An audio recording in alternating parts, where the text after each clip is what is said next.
Nellore 50వ division Bujjamma రేవు సమీపంలోని సిద్ధి వినాయక ఆలయ పునర్నిర్మాణానికి మంత్రి నారాయణ సతీమణి రమాదేవితో కలిసి భూమి పూజ చేశారు. ఎన్నికల సమయంలో ఇచ్చిన హామీ మేరకు ఆలయ నిర్మాణానికి సహకరిస్తున్నట్లుగా మంత్రి తెలిపారు. పనులను త్వరగా పూర్తి చేసి భక్తులకు అందుబాటులోకి తీసుకురావాలని సూచించారు. స్థానికుల విజ్ఞప్తి మేరకు చాకలి రేవులో మిగిలిన గదుల నిర్మాణాన్ని కూడా త్వరగా పూర్తి చేయాలని మున్సిపల్ కమిషనర్ ఆదేశించారు.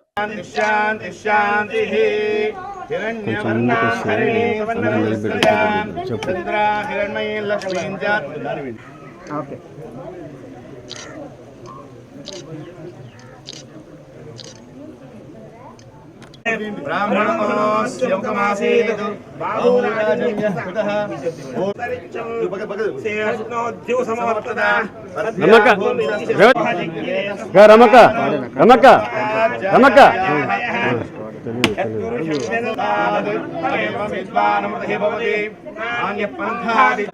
సుమంగళీర్యం మధురిమాగం సమేత సౌభాగ్యమస్తేత్వాయాదాస్తం విపరేతనా ఆయురారోగ్యశ్రాభిర్ఘామాయుః సర్వస్యాప్తి సర్వసిద్ధిః సర్వనిర్వహణాప్నోతి సర్వం జయతి తతమానం భవతి సదాయు పురుషశ్రేంద్రియ ఆయుష్యేవేంద్రియే ప్రతి. నమస్కారాలండి.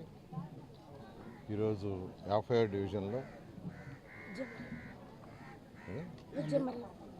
బుజ్జమ్మరేవు ఏరియాలో సిద్ధి వినాయక టెంపుల్ యొక్క శంకుస్థాపన జరిగింది.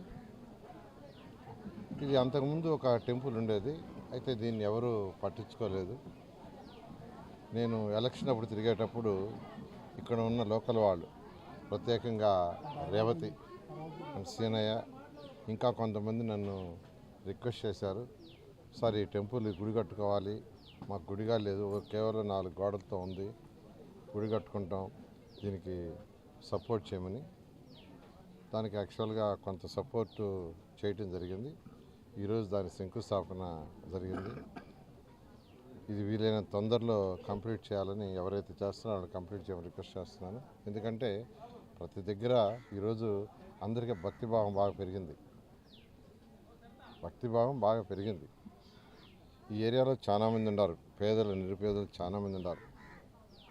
వాళ్ళు ఆ యొక్క టెంపుల్ ఏదైతే అంతకుముందు ఉండిందో దాన్ని ఫర్దర్గా డెవలప్ చేయలేక వదిలేశారు. దాన్ని వీరు అడగటం నేను యాక్సెప్ట్ చేసి చేయటం జరిగింది. ఖచ్చితంగా వీలైన తొందరలో చేసి ఇక్కడున్న ప్రజలకి యాక్చువల్గా ఆ టెంపుల్ ఒక మంచి టెంపుల్కి వచ్చే విధంగా చేయటం జరుగుతుంది. దీనికి కృషి చేస్తున్న సేనయ్యని, రేవతిని మరియు వారితోటే ఇంకెవరైతే దీంట్లో పాల్గొని చేస్తున్నారో వాళ్ళందరినీ కూడా ప్రత్యేకంగా అభినందిస్తున్నాను. అదేవిధంగా పక్కనే చాకల రేవు ఉంది, దోబికాన, దాన్ని ఒకరోజు నైట్ వచ్చి విజిట్ చేశాను. దానికి కూడా విజిట్ చేయడానికి ఆ సేనయ్య పట్టుదలగా మీరు రండి అని అడగటం, అది చూశాను. దానికి ఏదో కొన్ని రూములు కావాలని అడిగారు వాళ్ళు, ఒకే రూములు, అది కట్టమని చెప్పాను. ప్రస్తుతం 9 రూములు 11 రూములు కట్టారు. మిగతా రూములు కూడా కట్టమని ఇక్కడే కమిషనర్ గారు ఉన్నారు, ఇమీడియట్గా ఇన్స్ట్రక్షన్ ఇస్తున్నాను. ఆ బ్యాలెన్స్ రూములు కూడా కట్టి వాళ్ళకి